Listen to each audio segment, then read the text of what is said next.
हस्ब साबिक आज हम एक ताज़ा किताब के साथ हाज़िर हुए हैं और ये किताब बुनियादी तौर पर नावल है और नावल एक ऐसे फ़िक्शन निगार का है जिसने अपनी ज़िंदगी फ़िक्शन की नज़र कर दी है और जिनके यहाँ हमें पाकिस्तान के और दुनिया के समाजी, सियासी, माशी, माशरती बदलते हुए मंजरनामे बखूबी दिखाई देते हैं। उनका अक्स नहीं पूरा वजूद दिखाई देता है। ये नावल है नया घर जनाब खालिद फ़तेह मोहम्मद का।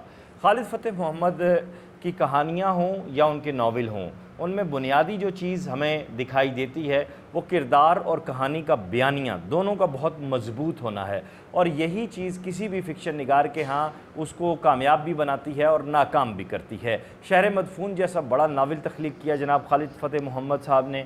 और उसके अलावा मैं अफसानों की बात करूँ, दीगर नावलों की बात करूँ तो फिर एक मुझे बहुत लंबी नशिस्त चाहिए होगी।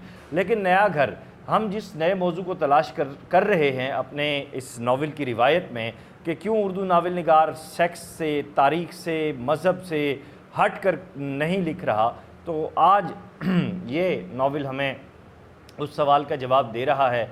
क्या कहते हैं आप? बहुत शुक्रिया वकास अजीज़, आपने मुझे मौका दिया इस खूबसूरत और जानदार नावल के ऊपर गुफ्तगू करने की। जानदार वाकई है जी, बिल्कुल जानदार। सही बात है। मैं आपको नहीं, वो सही पूछ रहा हूँ मैं आपसे।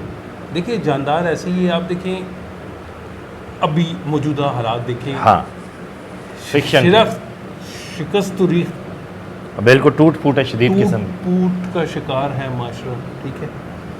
और हम ज़वाल पजीर माशरे में जो है जी रहे हैं। एक राइटर जो है वो घर की बात कर रहा है। वाह। और घर की, मकान की बात नहीं कर रहा, घर की बात कर नया घर। अच्छा, ये पुश्त और पुश्त, अच्छा ये घर ऐसा नहीं है, ये ऐसी कहानी नहीं है। मैं थोड़ा इसको इस तरह से लेता हूँ, ये तसलसल है।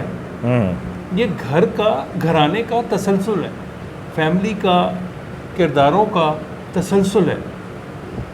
राइटर की ख्वाहिश है कि अब देखें उसमें वो घर बनाता है, पहले ही बाब में आप देखें और कहानी स्टार्ट ही यहाँ से होती है कि उसने वो घर बनाया अपनी बीवी के लिए उसकी, लेकिन वो फौत होगी और वो फौत होगी।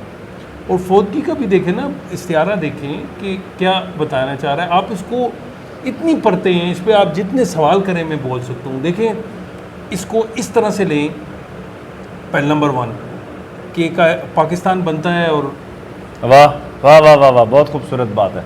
ठीक है, हमारा लीडर है जिसके लिए बना, जिसने बनाया, जिसने चलाना था। वाह वाह वाह वाह। ठीक है, एक हल्की सी ठीक है टच दे रहा है ना, राइटर टच दे रहा है। हाँ, कामयाब लिखारी की ये निशानी है कि उसकी तहरीर मुतनव्वो हो। घर बना और मकीन रुखसत हो गया, ठीक है। फिर क्या हालत होगी आप देखें ना, वो उस घर की जो हमारे पाकिस्तान की हालत हुई, ये टच दिया। दूसरा, गुज़िश्ता 4 सालों के दौरान आप देखें तो हमारे, अब मैं पता नहीं ये कहना चाहिए, मुझे नहीं कहना चाहिए, लेकिन मेरी मजबूरी है कि कंस्ट्रक्शन के ऊपर आपने जो है रिलीफ दिया। इमरान, अब मैं नाम ही ले लेता हूँ कि इमरान खान ने कंस्ट्रक्शन के हवाले से छूट दी टैक्स में कि आपसे पूछा नहीं जाएगा। बेबाहर आप लोगों ने गाँव उजाड़ दिए, आपने ज़रख़ेज़ ज़मीनें उजाड़ दी और उसकी जगह पे आपने सोसाइटियाँ बनाना शुरू कर दी। ये नया घर, उसका टच भी ले लें इसका। वाह, एक और मीनिंग सामने आ गया। ठीक है, ये 4 सालों में। अब आप ये देखें, जैसे आपने इब्तिदा में कहा, सेक्स पे लिखना, नफ्सियात पे लिखना आम एक फैशन सा बन गया। लिखना आता है, मज़हब और सेक्स में बस सब उन्होंने यही लिखना है, या फिर मज़हब पे तारीख आ गई, 47 मज़हब के खिलाफ जी, ठीक है, मज़ामती अदब आपने क्रिएट किया। ठीक है, एक राइटर बिल्कुल सादा मासूम सी ख्वाहिश लेके वो एक नावल तख्लीक करता है। वो कहता है नहीं, मुझे नया घर चाहिए। ठीक है, उस घर में, अच्छा फिर एक और देखें, अब थीम पे आ जाएं, किरदारों पे आ जाएं। आप देखें नावल लिखे जाते हैं भरमार, मतलब एक करैक्टर, दूसरा करैक्टर, तीसरा, चौथा, पांचवा, गांव में मतलब चौधरी की कहानी, चौधरी के 35 मुजारे हैं, 3-4 बरादरियाँ चल रही हैं, वो 3-4 करैक्टर हैं सर, 2-3 करैक्टर के ऊपर पूरी कहानी बिल्डअप की है। और कहानी आपको लेके चलती है, किरदारों के साथ लेके चल रही है, आपको साथ लेके चल रही है।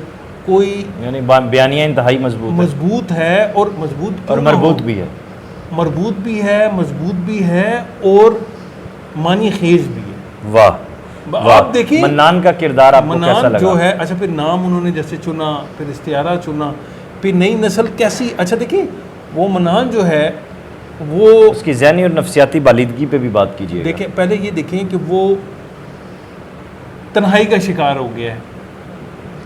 अच्छा वालदैन का सेक्रीफाइस देखिए कि वो वालदा उसकी बीवी जो फौत हो गई है तो वो तमाम तर तवज्जो जो है वो मन्नान के ऊपर दिया, बिल्कुल ऐसे ही है, अपनी ज़िंदगी वो छोड़ देता है। है। जबकि हमारा ज़माना क्या कह रहा है, मैं नफ्सा नफ्सी औलाद की एक बाप की कुर्बानी दिखाई गई है। देखिए वो ये बता रहा है, कुर्बानी नहीं है बल्कि वो एक उसको उसके शख्सियत में जो तवाज़ुन पैदा करने की जो कोशिश करता है, जो डायलॉग्स हैं ज़रा उस पर भी बात करें। सर पहले ये देखें ना कि हमारी नौजवान नस्ल आज की दौर की जो है वो तन्हाई का शिकार है। सब कुछ होने के बावजूद तन्हाई का शिकार है, सब कुछ होने के बावजूद फ्रस्ट्रेशन का शिकार है, सब कुछ होने के बावजूद फैसिलिटीज़ भी हैं, फाइनेंशियल प्रॉब्लम भी नहीं है, आपकी अचीवमेंट देख लें, अचीवमेंट नहीं है। सब कुछ बताने के बावजूद, सब कुछ होने के बावजूद मंजिल का तयन नहीं है। फिर भी कंफ्यूज है कि हमने कहाँ जाना है, जा रहे हैं लेकिन फिर भी कंफ्यूज है कि पहुँचेंगे कि नहीं पहुँचेंगे। तो देखिए फ़ी ज़माना देखें कि उन्होंने राइटर ने ये बताने की कोशिश की है कि जो आप बात कर रहे हैं कि जदीद साइंसी दौर है, फैसिलिटीज़ हैं, सब कुछ होने के बावजूद हमारी आज की नस्ल जो है फिर भी तन्हाई का शिकार है और वालिदैन जो हैं वो फिर भी उसी इसार के साथ, हाँ बिल्कुल उसी इसार के साथ जो है लगे हुए हैं। और वो बेटा जो है फिर एक नया घर, अच्छा बेटे की ख्वाहिश देखिए, एक ये बता रहा है घर है लेकिन बेटा कहता है नहीं मैंने एक और घर बनाना है। लेकिन बाप की मोहब्बत ने उसे अकेला भी तो कर दिया, तन्हाई का शिकार भी तो कर दिया। तो बता रहा है ना वो दोनों पहलू उसमें, यही तो मैं बता रहा हूँ कि टचेस देखे ना आपके। एक ये है कि बाप ने सारी चीज़ें कर ली, उसके बावजूद बेटा जो है तन्हाई का शिकार है, वो कमी पूरी नहीं हो पा रही ना, यही तो बता रहा हूँ आपको। ठीक है, 2-3 करैक्टर हैं और करैक्टर बिल्कुल स्मूथ अपना काम कर रहे हैं, आप आराम से सुकून से बड़ी फुर्सत में राइटर ने जैसे ऐसे पढ़ते हुए मुझे तो ऐसे लगा जैसे फिल्म का मैं फिल्म एक देख बिल्कुल ऐसे एक मंजर सामने आ रहा है, बिल्कुल तमसीली तौर पे सारा सिलसिला है। अच्छा भगदड़ नहीं है, हाँ ना किरदारों की भगदड़ है, नहीं राइटर को भी नहीं है, ये सबसे कामयाबी बात, सबसे राइटर को जल्दी नहीं थी। मैं फिर वो कहता हूँ जो अक्सर फिर लोग भी कहते होंगे कि यार ये बंदा हर बार कहता है कि जी थोड़ा तवालत का शिकार हो गया। देखिए राइटर को जल्दी नहीं थी कि यार जल्दी ये चीज़ मैं डाल दूँ, ये मूवमेंट डाल दूँ, नहीं बड़े सुकून से, बड़े वो क्या कहते हैं फुर्सत में उसने करैक्टर लिया, कहानी ली और वो असलूब भी डाला और उसमें फिर वो बिल्कुल टाइम पे चीज़ें हो रही हैं, कोई जल्दी नहीं है। तो आप देखें कि राइटर ने उसके साथ इंसाफ किया और पढ़ते देखें ना आप तो आपको इसमें, अब मैं जब अब बहुत लंबी वीडियो हो जाएगी लेकिन मुकालमे सिंपल सादा नफ्सियात के ऊपर जो है, जो कमांड है ना उसकी, जो बेटे के हवाले से है, तो ये सारा अलमिया उन्होंने बता दिया। और जो नाम इन्होंने रखा ना, मैं सोच रहा था कि यार नावल पढ़ने के पहले और नावल पढ़ने में यार ये क्या नाम रख दिया, प्रॉपर्टी डीलों वाला नाम है, नया घर, यही होता है ना। लेकिन उन्होंने जस्टिफाई किया कि जो मैं लिख रहा हूँ और जो ख्वाब है, और देखिए औलाद। आखिरी सवाल मेरा, इस नावल का अगर आप नफसियाती मुताला करें तो इसको कैसे देखेंगे?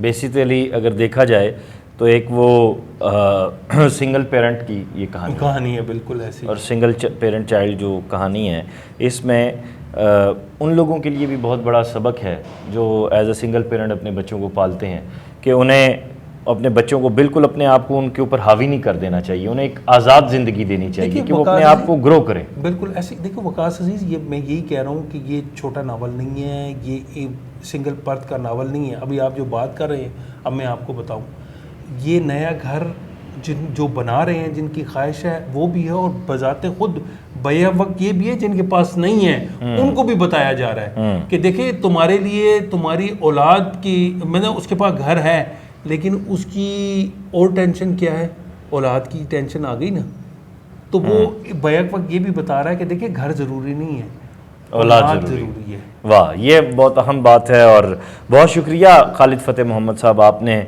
उर्दू दुनिया को, उर्दू अदब को एक बड़ा मुनफरिद और एक ऐसा शाहकार तोहफ़ा किया है जिसे अगर उर्दू अदब के संजीदा क़ारीन पढ़ें, हमारे अज़हान इसको देखें, तो हमारे समाज के बहुत से नफसियाती जो मसाइल हैं वो हल हो सकते हैं। और एक तख्लीक़कार का यही काम है कि वो मुआशरे की नब्ज़ पे हाथ रखते हुए उसकी नफसियाती गुत्थियों को भी उलझाते हुए ज़िंदगी को आसान बनाने का गुर देता है। अपना ख्याल रखिएगा। खुदा हाफ़िज़।